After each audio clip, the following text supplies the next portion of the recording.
ನಮಸ್ಕಾರ ಆತ್ಮೀಯರೇ, ನಾನು ನಿಮ್ಮ ಪ್ರವೀಣ್ ವಿ ಕುಲಕರ್ಣಿ, ಬೀದಿಗೆ ಚಂದ್ರ, ಪ್ರಾಧ್ಯಾಪಕ. ನಿಮಗೆಲ್ಲ ಮತ್ತೊಮ್ಮೆ ಪ್ರವೀಣ ವಾಹಿನಿ ಯೂಟ್ಯೂಬ್ ಚಾನಲ್ಗೆ ಸ್ವಾಗತ ಸುಸ್ವಾಗತ. ನಿಮಗೆ ಗೊತ್ತಿರೋ ಹಾಗೆ ನಿನ್ನೆ 1ನೇ ಜುಲೈ ಏನಪ್ಪ ಅಂತಂದರೆ ಇದು ರಾಷ್ಟ್ರೀಯ ಪತ್ರಿಕಾ ದಿನಾಚರಣೆಯೂ ಕೂಡ ಆಗಿತ್ತು. ನಿಮ್ಗೆ ಗೊತ್ತಿರುವಂಥದ್ದೇ ವಿಚಾರ. ನಾವು ಈ ವೈದ್ಯಕೀಯ ದಿನಾಚರಣೆ ಮತ್ತು ರಾಷ್ಟ್ರೀಯ ವೈದ್ಯರ ದಿನಾಚರಣೆ, ರಾಷ್ಟ್ರೀಯ ಪತ್ರಿಕಾ ದಿನಾಚರಣೆ ಜೊತೆಗೆ ರಾಷ್ಟ್ರೀಯ ಏನಪ್ಪ ಅಂದ್ರೆ ಲೆಕ್ಕಪತ್ರ ದಿನಾಚರಣೆಯು ಕೂಡ ನಾವು ಆಚರಣೆಯನ್ನು ಮಾಡಿದ್ದು ಉಂಟು. ಯಾವ ರೀತಿ ವೈದ್ಯ ತನ್ನ ಸಕಲ ಆಶೆಗಳನ್ನು ಅಭಿಷ್ಟಗಳನ್ನು ದೂರ ಇಟ್ಟು ಈ ಪ್ರಪಂಚವನ್ನು ಏನಪ್ಪ ಅಂದರೆ ಆರೋಗ್ಯಪೂರ್ಣವಾಗಿ ಇಡ್ತಾನೆ, ಅಷ್ಟೇ ಜವಾಬ್ದಾರಿಯುತವಾದಂಥ ಕಾರ್ಯ ಮತ್ತು 3 ಅಂಗಗಳೇನೋ ಅಲ್ರಿ, ನ್ಯಾಯಾಂಗ, ಕಾರ್ಯಾಂಗ, ರಾಜ್ಯಾಂಗ, 4ನೇ ಅಂಗವನ್ನು ನಾವು ಪತ್ರಿಕಾ ರಂಗ ಅಂತ ಹೇಳ್ತೀವಿ. ಹೌದು, ಪತ್ರಿಕಾ ರಂಗ ಅಷ್ಟೊಂದು ಸರಳವಾದಂಥದ್ದು ಅಲ್ಲ, ಅಷ್ಟು ಏನಪ್ಪ ಅಂದರೆ ಹಗುರವಾಗಿ ತಿಳಿಯುವಂಥದ್ದಲ್ಲ. ಪತ್ರಿಕಾ ರಂಗ ಇಡೀ ಪ್ರಪಂಚದ ಮತ್ತು ಸಮಾಜದ ಸ್ವಾಸ್ಥ್ಯವನ್ನು ಕಾಪಾಡ್ತದೆ ಮತ್ತು ಏನಂದರೆ ತಪ್ಪಿತಸ್ಥರನ್ನು ಶಿಕ್ಷೆಗೆ ಕೊಡುವಂತೆ ಮಾಡ್ತದೆ. ಅಷ್ಟೇ ಅಲ್ಲ, ಒಳ್ಳೆಯವರನ್ನು ಸಮಾಜಮುಖಿಯನ್ನಾಗಿ ಸಮಾಜದಲ್ಲಿ ಏನಪ್ಪ ಅಂದರೆ ಬಿಂಬಿಸುವಂಥ ಕಾರ್ಯವನ್ನು ಮಾಡ್ತದೆ. ಅವರಿವರನ್ನದೇ ಮತಭೇದ ಮಾಡದೆ ಏನಂದರೆ ನಿಷ್ಠೆಯಿಂದ ನಿಷ್ಠೂರವಾಗಿ ತಮ್ಮ ಏನಂದರೆ ಲೇಖನಿಯ ಮೂಲಕ ಪತ್ರಿಕೆಯಲ್ಲಿ ತಮ್ಮ ವಿಷಯಗಳನ್ನು ಅಭಿವ್ಯಕ್ತಪಡಿಸ್ತಾ ಏನಂದರೆ ಇರುವಂಥ ವಾಸ್ತವದ ಪರಿಚಯವನ್ನು ಕೈಗನ್ನಡಿಯ ರೂಪದಲ್ಲಿ ನಮಗೆ ನೀಡ್ತದೆ. ಅಂತಹ ಪತ್ರಿಕಾ ದಿನಾಚರಣೆಯ ರೂವಾರಿಗಳೇ ಪತ್ರಕರ್ತರು. ಈ 4ನೇ ಸ್ತಂಭದ ಏನಪ್ಪ ಪ್ರಮುಖ ಆಧಾರ ಸ್ತಂಭನೇ ಪತ್ರಕರ್ತರು ಅಂತ ಹೇಳ್ತೀವಿ.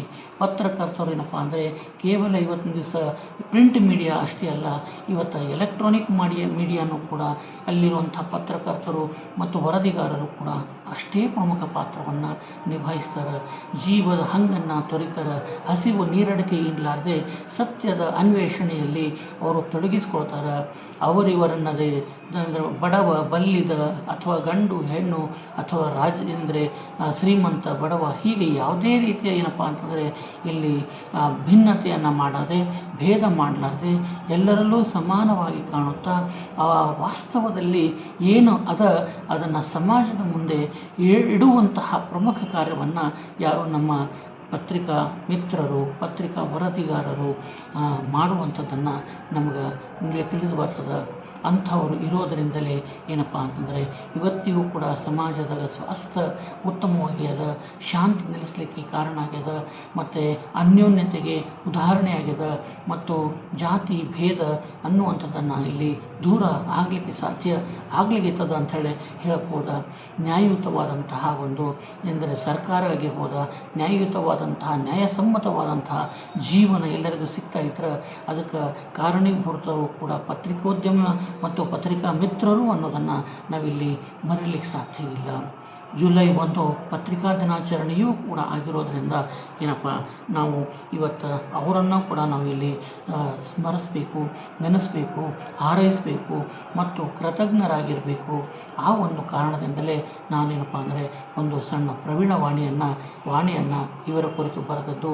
ಸತ್ಯವನ್ನು ಎತ್ತಿ ಹಿಡಿದು ಸುಳ್ಳನ್ನು ಸದೆಬಡೆದು ನ್ಯಾಯಾಂಗ, ಕಾರ್ಯಾಂಗ, ರಾಜ್ಯಾಂಗದಷ್ಟೇ ನಿಷ್ಠೂರವಾಗಿ ದುಡಿದು ಸಮಾಜದ ಸ್ವಾಸ್ಥ್ಯ ಕಾಪಾಡುವ ಪತ್ರಿಕಾ ಮಿತ್ರರಿಗೆ ಪತ್ರಿಕಾ ದಿನಾಚರಣೆಯ ಹಾರ್ದಿಕ ಶುಭಾಶಯಗಳು ಅಂಥೇಳಿ ಸಣ್ಣದಾಗಿ ಬರೆದರೂ ಕೂಡ ಅರ್ಥಪೂರ್ಣವಾಗಿ ಬರೆದಂಥದ್ದು.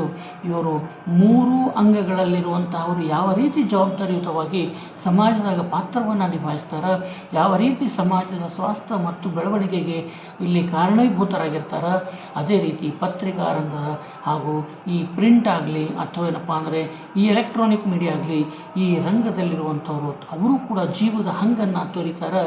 ಯಾವುದೇ ಆಪೇಕ್ಷೆಗಳನ್ನು ಮಾಡಲಾರ್ದೆ ನಿರಾಪೇಕ್ಷೆಯಿಂದ ಸತ್ಯವನ್ನು ಎತ್ತಿ ಹಿಡಿದು ಸುಳ್ಳನ್ನು ಸದೆ ಬಡೆದು ಏನಂದರೆ ವಾಸ್ತವತೆಗೆ ಕನ್ನಡಿಯನ್ನು ತಾವು ಆಗಿ ನಿಲ್ತಾರ ಅನ್ನೋದನ್ನು ನಾನು ಇಲ್ಲಿ ಹೇಳಲಿಕ್ಕೆ ಇಚ್ಛೆಪಡ್ತೀನಿ. ಹೌದು, ನಾವು ಹೇಳ್ತೀವಿ ಕೇಳಿ ಬರ್ತದ ಪೀತ ಪತ್ರಿಕೋದ್ಯಮ ಅಂಥೇಳಿ. ಹೌದು, ಊರಂದರೆ ಕೆಲವೊಂದು ಸರ್ತಿ ಅಲ್ಲಲ್ಲಿ ಹೊಲಸು ಇರ್ಬೋದೇನೋ ಗೊತ್ತಿಲ್ಲ.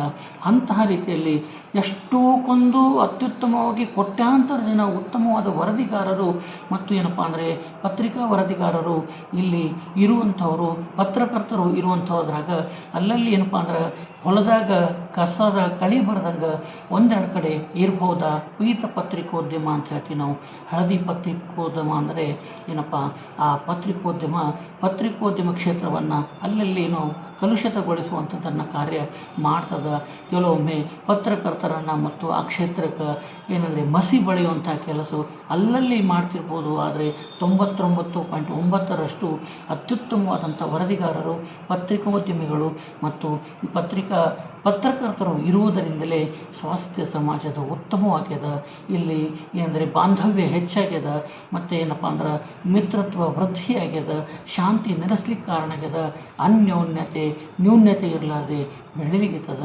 ಅಂತಹ ಉತ್ತಮ ವಾತಾವರಣ ನೆಲೆಸುವುದರಲ್ಲಿ ಈ ಪತ್ರಿಕೋದ್ಯಮ, ಪತ್ರಕರ್ತರು, ವರದಿಗಾರರು ಎಲ್ಲರೂ ಏನಪ್ಪ ಅಂದರೆ ತಮ್ಮ ಜೀವದ ಅಷ್ಟೇ ಅಲ್ಲ, ಮನೆ ಮಠ ಮತ್ತು ಅಧಿಕಾರ ಹಾಗೂ ಹಣದಾಸೆ ಎಲ್ಲವನ್ನ ಮೀರಿ ತಾವು ಕೆಲಸವನ್ನು ಮಾಡ್ತಾ ಇರೋದರಿಂದಲೇ ಇವತ್ತು ನೀವು ಇವತ್ತಿಗೂ ಕೂಡ ವಾಕ್ ಸ್ವಾತಂತ್ರ್ಯದಿಂದ ನಾವು ಅಭಿವ್ಯಕ್ತಪಡಿಸ್ಲಿಕ್ಕೆ ಸಾಧ್ಯ ಅಂತ ಹೇಳಿ ಇಚ್ಛೆ ಪಡ್ತಾ ಇದ್ದೀನಿ.